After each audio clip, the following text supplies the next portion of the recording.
Shalom, bom dia. Deixar uma reflexão aqui nessa manhã de hoje. Fui tomado pela presença do Espírito Santo enquanto me dirijo aqui ao trabalho, e o Espírito Santo me fez lembrar uns versículos que se encontram no livro de Romanos, capítulo 8, a partir do verso 35, diz assim: Quem nos separará do amor de Cristo? Será tribulação, ou angústia, ou perseguição, ou fome, ou nudez, ou perigo, ou espada? Como está escrito, por amor de ti somos entregues à morte o dia todo. Fomos considerados como ovelhas para o matadouro. Em todas estas coisas, porém, somos mais que vencedores. Uau! Por meio daquele que nos amou. Porque eu estou bem certo que nem a morte, nem a vida, nem os anjos, nem os principados, nem as coisas do presente, nem do porvir, nem os poderes, nem a altura, nem profundidade, nem qualquer outra coisa poderá separar-nos do amor de Deus que está em Cristo Jesus, nosso Senhor. Eu não sei você, qual é a sua reação depois de ouvir essa parte da Escritura que fala sobre quem nos separará. E assim, inspirado por Deus, mas falando de experiências vividas, quem escreve essas cartas aos Romanos é exatamente o Paulo, que tem toda a experiência, a autoridade, pela sua caminhada com Cristo, pela sua vivência no dia a dia, para dizer que nada vai nos separar do amor de Cristo.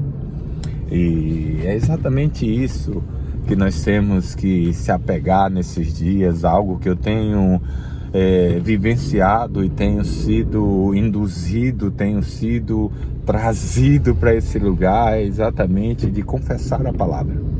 Porque são tempos onde, se eu olhar com os olhos naturais, eu não vou conseguir enxergar nada, exceto desespero, desânimo, checkmate.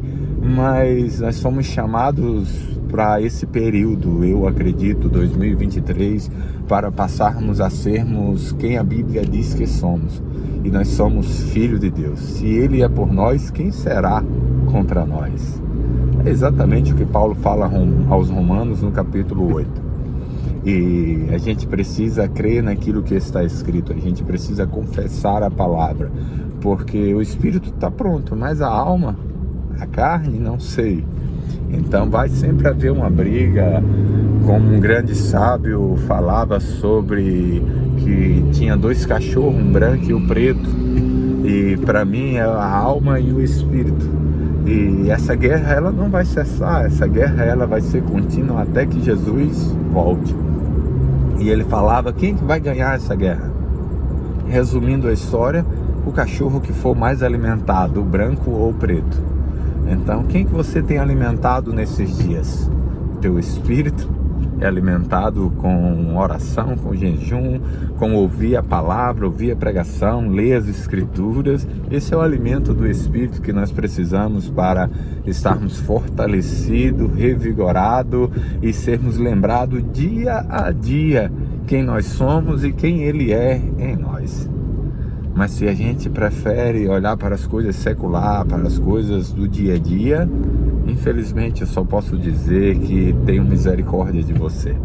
Porque Deus nos chamou para crer e crer nele. Falei outro dia sobre exatamente de um homem que pediu para que o seu filho fosse curado, porque os discípulos de Jesus não conseguiram, e Jesus falou, se creres. O homem disse, eu creio, mas de imediato ele disse, aumenta a minha fé. É verdade, em momentos difíceis parece que a nossa fé desceu pelo ralo. Mas eu quero te dizer que ela não desce pelo ralo, porque ela não é uma água que vai descer facilmente pelo ralo. Ela no máximo, ela vai estar escondida em um lugar onde basta você apertar o botão de start e diga, eu creio. Ainda que você tenha que dizer, aumente a minha fé. Mas mais uma vez nessa manhã eu quero te dizer que nada poderá nos separar do amor de Cristo. Nada, nada. Sabe qual é o significado de nada? No dicionário Aurélio, significado é nada. Então, mais uma vez, como Jó, ele falava, sei em quem tenho crido e que por fim se levantará, como Paulo fala a Timóteo, sei em quem tenho crido que é fiel para guardar o meu bom depósito para aquele dia.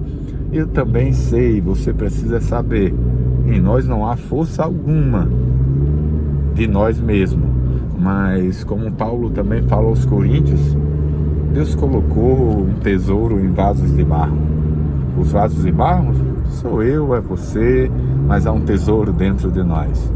Basta você crer. Porque muitas vezes a gente falamos que cremos e quando precisamos realmente exercer a nossa fé, colocar em prática, talvez a gente se encontre ali como Marta e Maria no Evangelho de João, capítulo 11, quando seu irmão morre e eles mandam chamar Jesus, porque eles acreditavam que Jesus curava, mas ele acreditava no Jesus ali que estava andando com eles, ele não acreditava no milagre de Jesus vindo do alto. E quando Jesus chegou ali, falou aonde é que ele está, e uma das suas irmãs falou: mestre, ele já está fedendo. E Jesus falou para ele algo que para mim é algo como uma chave que precisa virar dentro de nós. Jesus falou para ela: se crer, verás a glória de Deus. Então que nesses dias você possa caminhar crendo, você possa sentar crendo, você possa dormir crendo e que você possa se levantar crendo. Ô Robson, vai ser fácil? Vai ser guerra. Vai ser selva, mas o Senhor, Ele está conosco, e se Ele é por nós, quem será contra nós? Que Deus opere maravilhas, que Deus intervenha na sua situação, naquilo que você precisa de um milagre. Robson, quando é que vai ser isso? Cara, eu não sei, se eu soubesse eu estaria te falando exatamente agora. O que eu sei é que o meu Deus vive e que Ele é poderoso para fazer infinitamente mais do que pedimos ou imaginamos. É palavra tua, Robson? Não, é o que está escrito.